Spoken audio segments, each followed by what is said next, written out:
Hello and welcome everybody. Welcome back to Comedian MTG. My name is Ian, and today's episode we are covering the top 4 of Ka0s 6. So for those who don't know, the Ka0s Tournament series is a tournament series run by an individual who goes by Ka0s Online. I knew them from the cEDH Nexus back on the day. We were both mods, and I believe Ka0s is a mod now, still in the cEDH Nexus, but this tournament series kind of came out of the Nexus, and it's been becoming more and more popular as they go on. They have 100 plus players every single time. They finally fixed some of the issues that I have found with this tournament series, which made me really happy, and we're going to talk about all of that today. Before we break down this top 4, make sure to hit like and subscribe, as it helps out the channel a ton, and it's completely free to do so.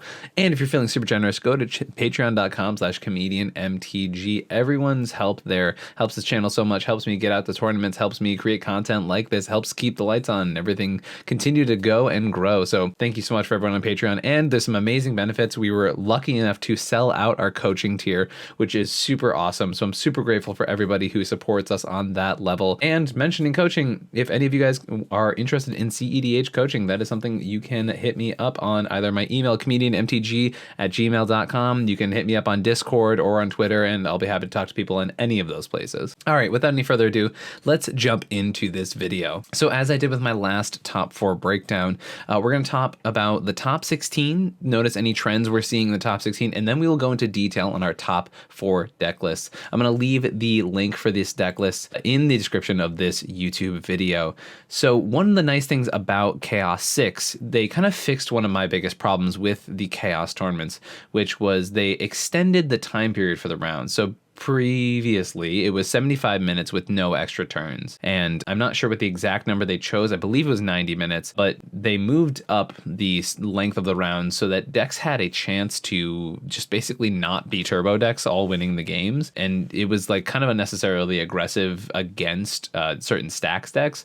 So very glad to hear they implemented that change, because you could see in the results of the past couple Ka0s tournaments the fact that a lot of the decks were kind of looking the same because they were all, you know, more aggressive decks, because those were the only decks that people were able to successfully win with in time. And a lot of the times, you know, some of the mid-range decks would be doing well, but they would have enough draws where they wouldn't be able to like fully capitalize upon jumping into the top 16 and whatnot. So we'll talk about our top 4 decks in a bit, but some really interesting stuff here in this top 16. 3 copies of the Thrasios Bruce archetype, all completely different decks. We have Blue Pod represented here. This is a Thrasios Bruce deck called Making Bad Changes to a Good Deck So I Can Feel Original, which is pretty sure just a few cards off of my Dawnmaker Thrasios list. Definitely like a few cards different from that, but like genuinely it's Dawnmaker with some changes and definitely some spicier options here. We have, as I mentioned, Blue Pod, and there's also another one, another Thrasios Bruce deck here, which is even closer to my version of Dawnmaker. It's just like almost exactly the same list. So we have 2 copies of Dawnmaker in this top 16, which obviously I'm very excited about. This very spicy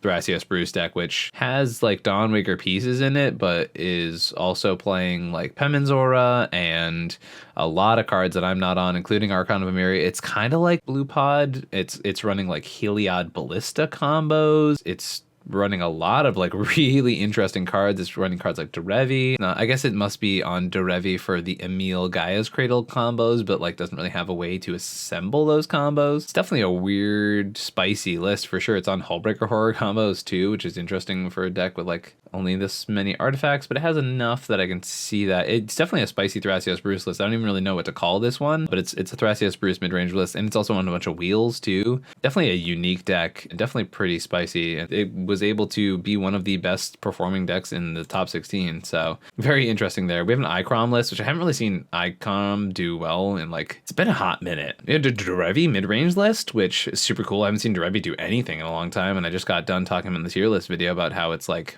it's always struggling a little bit. Oh, speaking of that tier list video, for those watching this, we're going to break down Ka0s this week. We're going to break down the next Mox Masters 3 next week, and then the week after that is when I'm going to post the second of the 3 color tier list videos. So that'll be coming 3 weeks from now, just so everybody knows. But yeah, this Derevi list is super cool. It's got a lot of like classic Derevi stuff. It's just like a really Stax heavy creature mid-range deck. I know there's a lot of stuff now that Preston has been printed that like supposedly cleans up up the lines, but I don't know the deck well enough to like know exactly how that works. But I've been told by people who know Derevi well that this card has been very good for the deck. So it's pretty cool to see. Let's see other spicy stuff in the top 16. We have Mad Farm, nothing too crazy about this list, except for the fact that it's only on 24 lands, which is like, I was literally looking at Rog Silas earlier today and went, wow, that is maybe too few lands. Have they finally hit the point of too few lands? And then I see this Mad Farm list making the top 16 with also 24 lands, which is kind of crazy. So kind of wild. Definitely a really cool list. You got to check this one out. A Cormella list, which is the first time I've seen this deck put up results, but you know, many people saw when Saw in Half was printed. I can't really explain the Saw in Half lines because they are many steps. They're pretty cool, and if you want to check out, there's a bunch of Cormella primers in the database, so definitely something worth checking out there. This list here, I looked at this yesterday. It's called Modern Thief, but it's literally just blue farm. I don't get how it's a thief list. And it's playing Notion Thief, but like basically it's not like an Opus Thief list. There's no Smothering Tide. They're just playing the normal wheels that you'd see in blue farm that just happen to be on Notion Thief, which I know many blue farm decks do anyway. So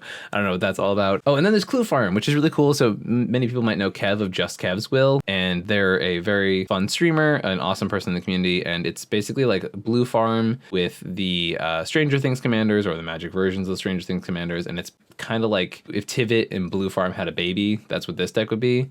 I'm a little suspicious of the fact that Tivit is like being played in the deck. I get that it cleans up the combo, but I feel like one of the main pulls to this deck is you don't have to play cards like that. But this deck definitely has some spicy cards in it, and I advise people to check it out because it's like if you're kind of bored of Blue Farm but you kind of want to do the broken Blue Farm things, this is a pretty cool deck to do stuff in. All right, but let's talk about our top 4 today. So this is Najeela, Speed Needs No Translation by Memo. Memo is an awesome member of the community, and I'm happy to see them put up a result. I wasn't aware that they were in this tournament, but congratulations to Memo for making this top 4. Super cool achievement, definitely. And let's check out the list. So it's pretty classic Najeela stuff. This list is going to look a lot more like the what's called No Bad Cards Najeela list that was being played by a lot of people around Punt City. That basically a lot of the people who, you know, were innovating on like Blue Farm and like Armix Crom, like people like Mikey and Drake and people made this version of Najeela called No Bad Cards Najeela. And basically the idea is that it's a much more aggressive slanted Najeela list as opposed to Pongo's list, which is much more like tempo mid-range. This list is much more like a 5-color ad nauseum deck that's also just playing these clean 1-card Najeela win conditions, right? Like you don't usually see cards like Chance for Glory or Final Fortune in Najeela unless it's this No Bad Cards version. Usually like one of the main differences is like you'll see Pongo's list playing cards like Nature's Will, whereas this version is playing like Druid's Repository, and this version is playing Underworld Breach, right? So it's leaning way more into like the Turbo Nas style, but also, you know, gets to play 1-card win conditions once again in Derevi and Druid's Repository. And this one's actually not even on Grim Hireling, which kind of throws me off because I think Grim Hireling's like very good in Najeela, so that's kind of surprising to me. But yeah, this is like a very solid Najeela list. You get to play 5 colors, to have 1-card win conditions, you get to have intuition piles, you get to play, you know, very strong versions of these extra turn effects that win you the game, and then you get to play your Thassa's Oracle win cons, right? Your Thassa's Oracle and your Tainted Pact and your Consultation. And then just like 5 colors of really good interaction. Najeela is very easy to cast early, right? So it automatically turns on your Deflecting Swat and your Fierce Guardianship and your Deadly Relic.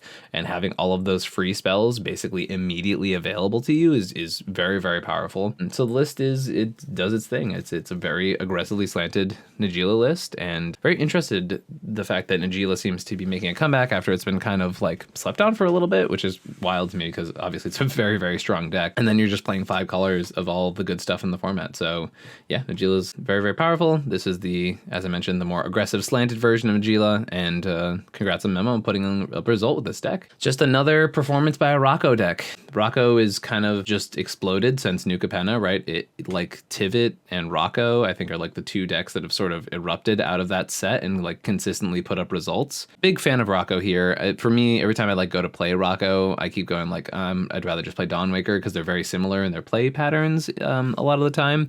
Obviously, Dawnwaker having blue makes it a bit of a different deck. It's more controlling and interactive, whereas Rocco is just like creature combos all day. This version is playing some spicy options like Tender Shoot Dryad, which which is pretty cool. And Tender Shoot is like just a 1-card win condition on a can. It has all the Kiki combos in the deck, Kiki Jiki and Village Bell Ringer. Actually, that's it for Kiki combos, which is kind of interesting. I'm very much used to seeing, that's really weird. Oh, this is Vivian Monsters Advocate. That's very interesting to me. I just assumed this would be Vivian on the hunt, but this is a completely different Vivian. I mean, this Vivian is still like very, very powerful, right? Like it's basically like a future sight for creatures, and its -2 ability just allows you to automatically assemble a 2-card combo. Also interested because this Rocco list is playing Collector Roof, and it does have Dockside. Oh, and Dockside combos. Although with Temur Sabertooth, one of the cool parts is like you have Oof on the battlefield, you can always bounce your Oof with your Temur Sabertooth and still combo off with Dockside, which is pretty cool. I haven't seen Teague in a lot of Rocco lists, which is interesting, or nor a Circle of Dreams Druid. So this definitely looks like this list is trying to go a little bit over the top with mana, which is good because like when you have Rocco in the command zone, like obviously you want to be able to pump a lot of mana into it. So this list definitely looks like it's willing to put a lot of mana investment into Rocco. And this is also a food chain variant, which is very interesting. You have Squee in the deck, but doesn't look like there's a way to use Rocco to get food chain. I know some decks are playing things like Moonblessed Cleric or something of that nature. This deck looks like it's just trying to either like Idyllic Tutor, Gamble, Enlightened Tutor, and that's how you get your food chain.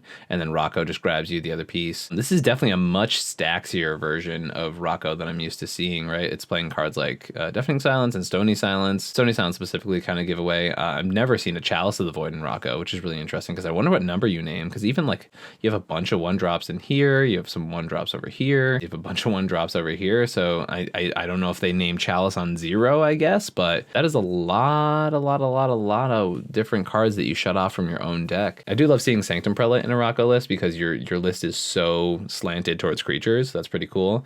But yeah, this is like the Staxiest version of Rocco I think I've ever seen, which is interesting. I definitely didn't expect to see a very Staxy Rocco list. And it's also like Staxy without playing Rule of Law effects, which is very interesting because like when I usually do see heavier Stax Rocco lists, it's because they're jamming all the Rule of Laws. Also seeing Okame Adversary, which is a card I have not seen in a very, very long time. Basically like Okame was super popular when I first started playing cEDH, but man, I haven't seen this card in forever. But yeah, it's a really, really unique Rocco list. Definitely one I wasn't expecting, and also like maybe one of the first top 4s from Rocco. Like it's top 16 a lot, but I think this might be one of the first times Rocco has broken actually into the top 4 of a tournament, if not the first time. So congrats to our player here by Pipites, I guess is how you say it, for pretty sweet Rocco list. So this deck is very comedically named because it's called Second Common Armix L, which like I believe is a joke about the fact that it is not playing Armix Crom in the command zone. It's a Crom Tevesh mid-range ad nauseum deck. These have been kind of popular for a little while. It's one of these, pretty sure like 28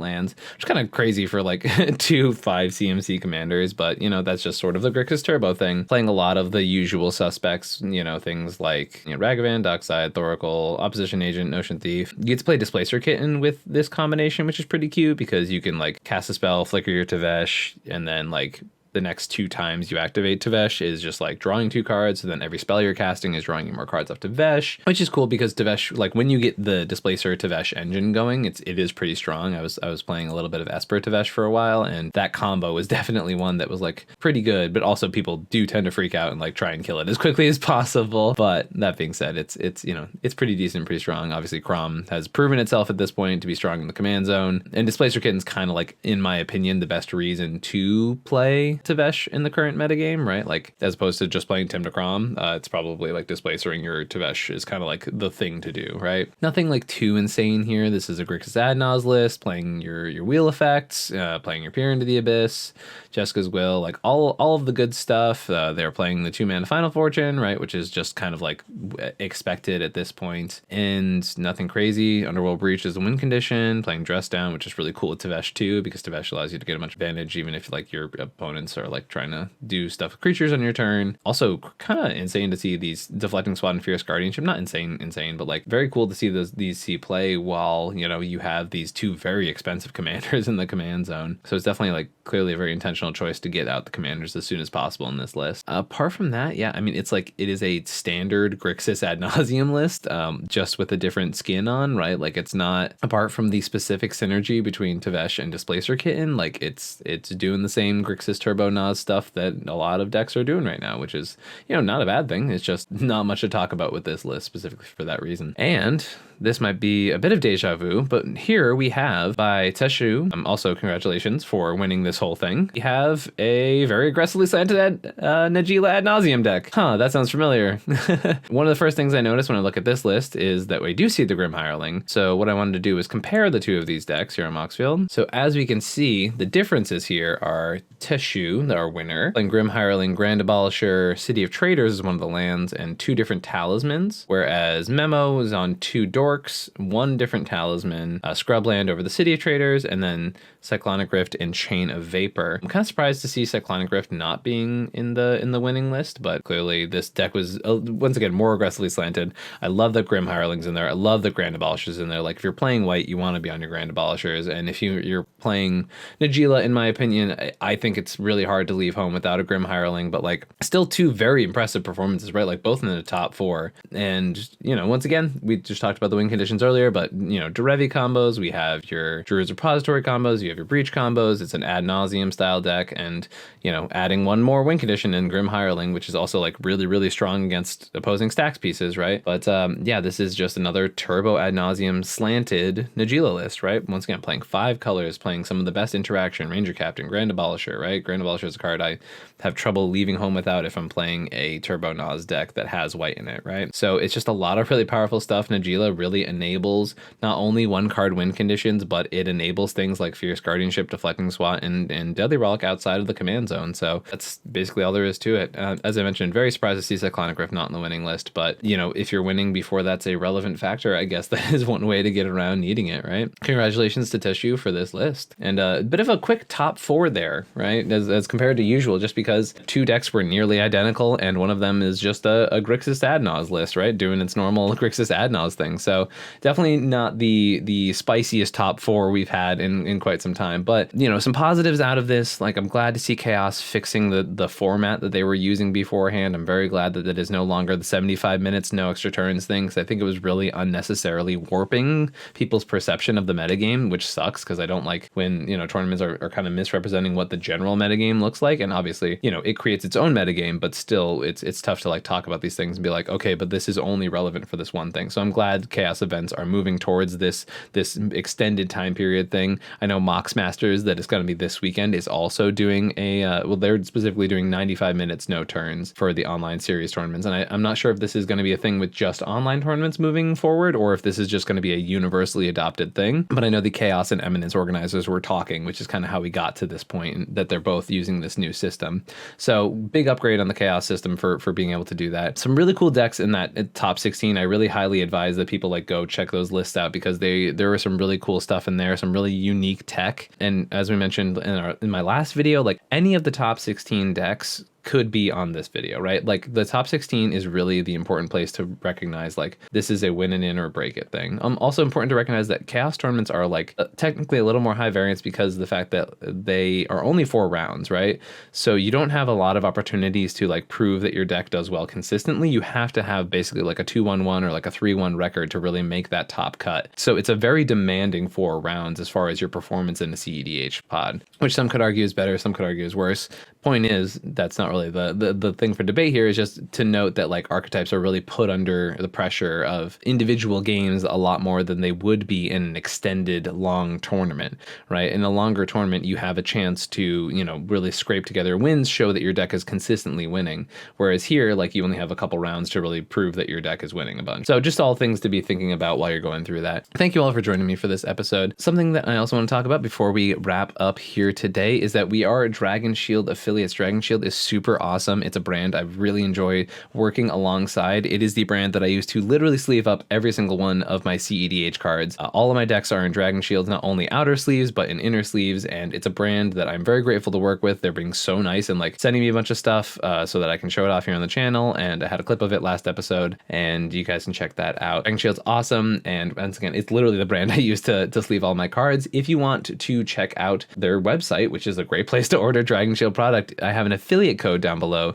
And if you use that affiliate code, it just gives a tiny bit of kickback over to the channel, and it just lets Dragonshield know that you heard about them through me or that you are supporting the channel, and it helps out a ton. Other ways to help out the channel for free are going down, hitting like and subscribe. It helps out the channel a ton on the YouTube algorithms, and it's super, super awesome. And I'm grateful every time y'all do it. I'd love to hear your comments down below. What do you guys think of this top 4? What do you think of the differences between this and the last Ka0s tournament? Or what do you even think of the differences between this tournament and the tournament that literally happened last week? We're going to have another tournament in the week following. What do you expect? Do you think that the results of Ka0s are going to affect what people bring to Mox Masters this weekend? I'd love to hear all of these things down in the comments below. And if you want to be like these amazing people who are about to show up on my screen right now, including my 5 coaching tier patrons, go over to check out patreon.com/comedianmtg. We're talking about new things coming up. We have live brews that our patrons are going to start being able to vote on. I'm also going to be giving away a ticket to MagicCon Philadelphia to patrons of a certain level, and I think it's going to be the $10 and up patrons.